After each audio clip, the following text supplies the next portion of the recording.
Alright, so welcome back with me. Setelah tadi saya bercerita panjang kali lebar tentang recap di bulan Januari, kali ini saya akan bercerita tentang buku yang mungkin sudah sempat saya mention di video sebelumnya. Yaitu saya sudah memberi beberapa buku yang cukup lumayan banyak yang ada di sini. Saya akan tunjukkan kepada teman-teman. Alright, so aku mengingat quote atau kalimat yang dalam bahasa Arabnya berkata seperti ini. Khairu jalisin fi zamani al-kitabu. Yang artinya adalah apa? Teman yang benar-benar menjadi teman kita pada era hari ini adalah buku. That's why aku nggak tahu kenapa buku adalah teman yang bisa menemani saya di saat bagaimanapun situasi emosi saya. Dan sebenarnya ceritanya ini, waktu itu saya mengikuti kegiatan book party yang diadakan oleh komunitas yang ada di Kediri. Akhirnya saya membeli buku. Yang pertama adalah Berani Berubah, karena saya ingin berubah menjadi orang yang jauh lebih baik. Oke, saya bacakan sedikit yang ada di cover belakangnya ya. Buku ini bercerita tentang pergantian tahun. Tiap bertambah usia, kita itu sering membuat resolusi baru yang pastinya menuntut kita untuk melakukan pergerakan dan perubahan demi segala sesuatu yang jauh lebih baik.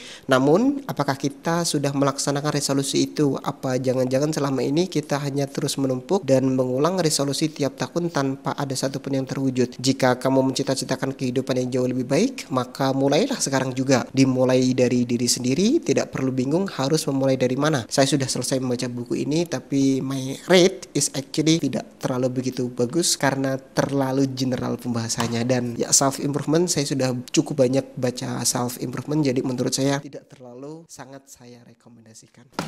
Kemudian yang kedua adalah Madilog. Karyanya siapa ini? Kalian pasti sudah tahu, karyanya Tan Malaka yang hari ini juga dibuat oleh abang kita yaitu Ferry Irwandi. Buku ini cukup besar dan Tan Malaka tidak hanya menulis buku ini ya, buku Madilog. Sebenarnya saya membaca bukunya Tan Malaka sebelumnya, itu 100% Merdeka atau Merdeka 100%, saya lupa, cukup bagus. Dan saya juga mendengarkan kisah hidupnya Tan Malaka. Dia dimatikan oleh tentara dari republik yang ia gagas sendiri. Wow. Dan Madilog ini bercerita tentang apa? Bahwasanya bangsa Indonesia itu memandang apa yang terjadi di dunia ini dipengaruhi oleh kekuatan keramat di alam gaib. Cara pandang ini disebut oleh Tan Malaka sebagai logika mistika. Kita itu sering mempercayai kata-kata dan kita mempercayai hal yang mungkin tidak secara objektif bisa dijelaskan gitu ya. Kemudian logika ini melumpuhkan karena ketimbang menangani sendiri permasalahan yang dihadapi, lebih baik mengharapkan kekuatan-kekuatan gaib itu sendiri.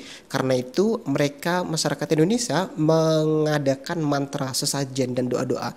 Melihat kenyataan bangsanya yang masih terkungkung oleh logika mistika, itu Tan Malaka melahirkan Madilog, yaitu kepanjangan adalah materialisme, dialektika, dan logika. Kita harus memakai logika. Ini belum saya buka dan belum saya baca, semoga nanti saya bisa nge-review buat teman-teman semuanya. Yang kedua adalah buku yang berjudul Mengatasi Masalah Besar Dalam Hidup. Setelah saya membaca buku tentang revolusi seorang Tan Malaka memikirkan bangsanya, saya juga ingin dong memikirkan kehidupan saya, ya kan, yaitu saya ingin mengkonsumsi apa? Buku self improvement. Jadi karyanya Richard Charlton, menemukan kekuatan dan bergerak maju walau rintangannya berat. Rintanganmu berat nggak guys? Berat kan ya, tapi just enjoy the process. Richard Charlton sudah ribuan kali menulis tentang tidak meributkan masalah kecil dalam kehidupan sehari-hari, entah itu mengenai pekerjaan, hubungan asmara, anak-anak, atau bahkan keuangan. Namun apa yang harus kita lakukan jika masalahnya benar-benar masalah yang sangat besar? Misalnya nih, kita berdamai dengan masa lalu yang pahit, memaafkan pengkhianatan, menghadapi kehilangan orang yang dicintai, mengatasi kondisi keuangan yang buruk, selalu bersifat optimis, dan mempertebal kesabaran. Belum tahu, tapi kayaknya menarik, nanti saya akan review. Berikutnya adalah 100 Game for Teaching, karena di kelas itu jangan cuma mempelajari materi tapi juga harus menyenangkan. Ini adalah salah satu bekal saya ketika saya ingin membuat kelas saya itu jauh lebih hidup. Alright, so the next one is about novel dari Janji. Ini karyanya Terelie, karena menurut saya sangat menarik sekali ketika saya membaca tulisan yang ada di balik covernya. Saya bacakan, menurut Anda seperti apa? Karena menurut saya pribadi ini sangat menyentuh. Ini akan menyadarkan kita bahwasanya perjalanan kita itu tidak akan ada apa-apanya, dan kita memiliki satu janji yang harus kita tepati, yaitu apa? Saya bacakan dulu. Kita semua adalah pengembara di dunia ini. Ada yang kaya, pun ada yang miskin. Ada yang terkenal, ternama, berkuasa. Juga ada yang bukan siapa-siapa. Ada yang seolah-olah bisa membeli apapun, melakukan apapun yang dia mau. Hebat sekali. Ada yang bahkan bingung besok harus makan apa. Tapi sesungguhnya di manakah kebahagiaan itu hinggap? Di manakah hakikat kehidupan itu bersembunyi? Apakah seperti yang kita lihat dari luar saja? Inilah kisah tentang janji. Kita semua adalah pengembara di dunia ini. Dari hari ke hari, dari satu tempat ke tempat lain, dari satu kejadian ke kejadian lain, terus mengembara, dan kita pasti akan menggenapkan janji yang satu ini, yaitu